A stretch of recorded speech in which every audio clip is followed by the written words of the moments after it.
طالبان داعش سر پورته کولو ته نه پرېږدي. مزار او نیمروز کې ورباندې خونړي عملیات کړي. دا چې خلکو څه ویلي جزئیات همدلته وګورئ او چینل سبسکرایب کړئ. په نیمروز کې د داعش او طالبانو په نښته کې 14 تنه وژل شوي دي. د راپورونو له مخې د نیمروز ولایت په مرکز زرنج کې د طالبانو او داعشیانو ترمنځ د تېرې شپې په نښته کې د دواړو خواوو ته مرګ ژوبله اوښتي.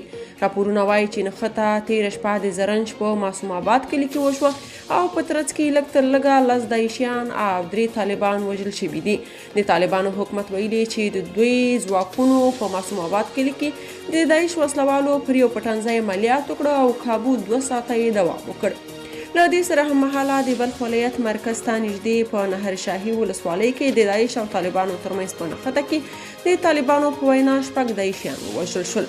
د شپې په شاوخوا 9 بجې په سیمه کې نښته پیل شو او 2 ساعته یې دوام وکړ. د طالبانو د حکومت د بلخ د امنیه قومندانۍ د وایندوی محمد اسف دورانی په وینا طالبانو په نهر شاهي ولسوالۍ کې د داعش په یو پټنځای عملیات وکړل او د 6 داعشیانو چې د خوارج وبلل په وژلو پای ته ورسېدل. د ادعا وکړه چې په دې عملیاتو کې طالبانو ته مرګ ژوبله نه ده اوښتې. د بلخ پخوانی والي اتانور وایي طالبانو تیر ځل هم بلخ کې د داعش په نوم عام خلک وژلي وو او دا ځل هم عام خلک وژلي دي چې دا ستر جنایت دی او طالبان به د خپلو ظلمونو ځواب ورکړي. بل خو آزاد خبریال بلال سرولی لیکلي طالبان د داعش پر ضد بریدونه په پلمه غواړي چې له نړۍ څخه مرسته وغواړي او رسمیت ترلاسه کړي او همدارنګه نړۍ ته وښایي چې دوی خو ترهګر دي او داعشیان بد ترهګر.